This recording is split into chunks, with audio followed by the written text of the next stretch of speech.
The Salad by the brothers Grimm. As a merry young huntsman was once going briskly along through a wood, there came up a little old woman and said to him, "Good day, good day. You seem merry enough, but I am hungry and thirsty. Do, pray, give me something to eat." The huntsman took pity on her and put his hand in his pocket and gave her what he had. Then he wanted to go his way, but she took hold of him and said, "Listen, my friend, to what I am going to tell you. I will reward you for your kindness. Go your way, and after a little time you will come to a tree where you will see 9 birds sitting on a cloak. Shoot into the midst of them, and one will fall down dead. The cloak will fall too. Take it. It is a wishing cloak, and when you wear it you will find yourself at any place where you may wish to be. Cut open the dead bird, take out its heart, and keep it, and you will find a piece of gold under your pillow every morning when you rise. It is the bird's heart that will bring you this good luck." The huntsman thanked her, and thought to himself, "If all this does happen, it will be a fine thing for me." When he had gone 100 steps or so, he heard a screaming and chirping in the branches over him, and looked up and saw a flock of birds pulling a cloak with their bills and feet, screaming, fighting, and tugging at each other as if each wished to have it himself. "Well," said the huntsman, "this is wonderful. This happens just as the old woman said." Then he shot into the midst of them so that their feathers flew all about. Off went the flock chattering away, but one fell down dead, and the cloak with it. Then the huntsman did as the old woman told him, cut open the bird, took out the heart, and carried the cloak home with him. The next morning when he awoke, he lifted up his pillow, and there lay the piece of gold glittering underneath. The same happened next day, and indeed every day when he arose. He heaped up a great deal of gold, and at last thought to himself, "Of what use is this gold to me whilst I am at home? I will go out into the world and look about me." Then he took leave of his friends, and hung his bag and bow about his neck, and went his way. It so happened that his road one day led through a thick wood, at the end of which was a large castle in a green meadow, and at one of the windows stood an old woman with a very beautiful young lady by her side looking about them. Now the old woman was a witch, and said to the young lady, "There is a young man coming out of the wood who carries a wonderful prize. We must get it away from him, my dear child, for it is more fit for us than for him. He has a bird's heart that brings a piece of gold under his pillow every morning." Meantime, the huntsman came nearer, and looked at the lady and said to himself, "I have been travelling so long that I should like to go into this castle and rest myself, for I have money enough to pay for anything I want." But the real reason was that he wanted to see more of the beautiful lady. Then he went into the house, and was welcomed kindly, and it was not long before he was so much in love that he thought of nothing else but looking at the lady's eyes, and doing everything that she wished. Then the old woman said, "Now is the time for getting the bird's heart." So the lady stole it away, and he never found any more gold under his pillow, for it lay now under the young lady's, and the old woman took it away every morning. But he was so much in love that he never missed his prize. "Well," said the old witch, "we have got the bird's heart, but not the wishing cloak yet, and that we must also get." "Let us leave him that," said the young lady. "He has already lost his wealth." Then the witch was very angry and said, "Such a cloak is a very rare and wonderful thing, and I must and will have it." So she did as the old woman told her, and set herself at the window, and looked about the country, and seemed very sorrowful. Then the huntsman said, "What makes you so sad?" "Alas, dear sir," said she, "yonder lies the granite rock where all the costly diamonds grow, and I want so much to go there that whenever I think of it I cannot help being sorrowful. For who can reach it? Only the birds and the flies. Man cannot."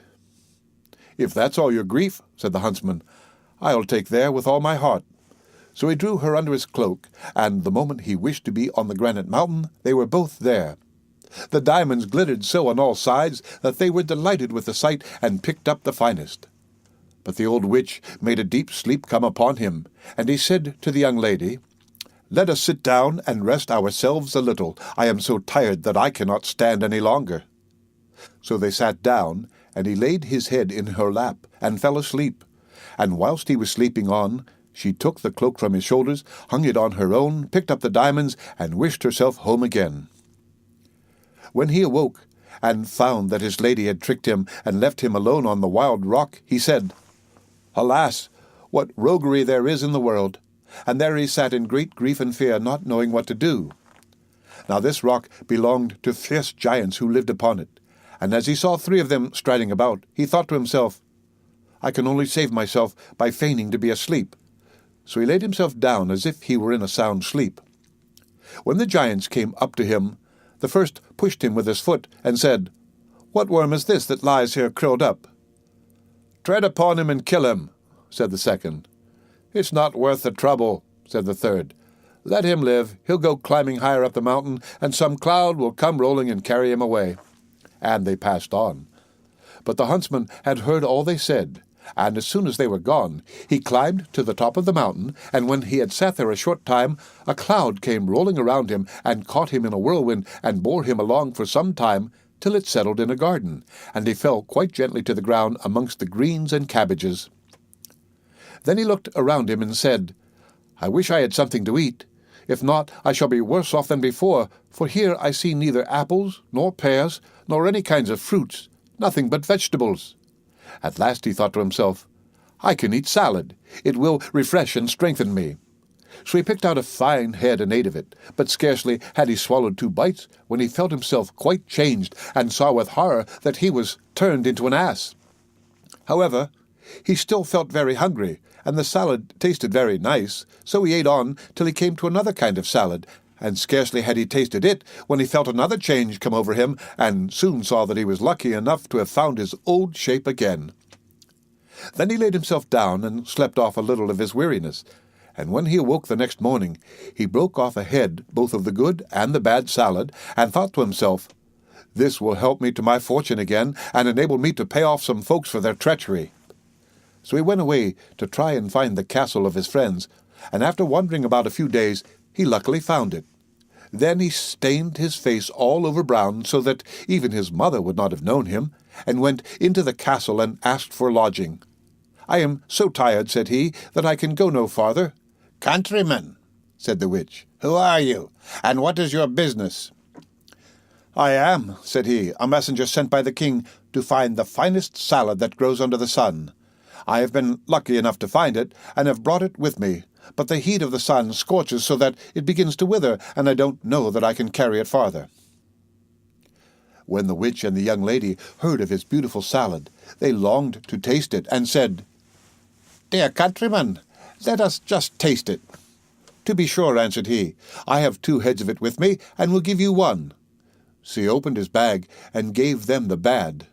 Then the witch herself took it into the kitchen to be dressed, and when it was ready she could not wait till it was carried up, but took a few leaves immediately, and put them in her mouth, and scarcely were they swallowed, when she lost her own form, and ran braying down into the court in the form of an ass. Now the servant-maid came into the kitchen, and seeing the salad ready, was going to carry it up. But on the way she too felt a wish to taste it as the old woman had done, and ate some leaves, and so she also was turned into an ass, and ran after the other, letting the dish with the salad fall on the ground. The messenger sat all this time with the beautiful young lady, and as nobody came with the salad, and she longed to taste it, she said, I don't know where the salad could be.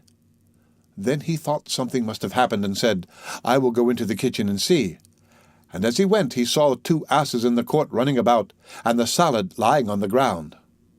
All right, said he, those 2 have had their share. Then he took up the rest of the leaves, laid them on the dish, and brought them to the young lady, saying, I bring you the dish myself, that you may not wait any longer. So she ate of it, and like the others ran off into the court, braying away. Then the huntsman washed his face, and went into the court, that they might know him. Now you shall be paid for your roguery, said he, and tied them all 3 to a rope, and took them along with him till he came to a mill, and knocked at the window. What's the matter? Said the miller. I have 3 tiresome beasts here, said the other. If you will take them, give them food and room, and treat them as I tell you, I will pay you whatever you asked. With all my heart, said the miller, but how shall I treat them? Then the huntsman said, Give the old one stripes 3 times a day, and hay once. Give the next one, who was the servant-maid, stripes once a day, and hay 3 times. And give the youngest, who was the beautiful lady, hay 3 times a day, and no stripes. For he could not find it in his heart to have her beaten. After this he went back to the castle, where he found everything he wanted. Some days after, the miller came to him and told him that the old ass was dead. The other two, said he, are alive and eat, but are so sorrowful that they cannot last long. Then the huntsman pitied them, and told the miller to drive them back to him, and when they came, he gave them some of the good salad to eat. And the beautiful young lady fell upon her knees before him and said, "O dearest huntsman, forgive me all the ill I have done you. My mother forced me to it. It was against my will, for I always loved you very much.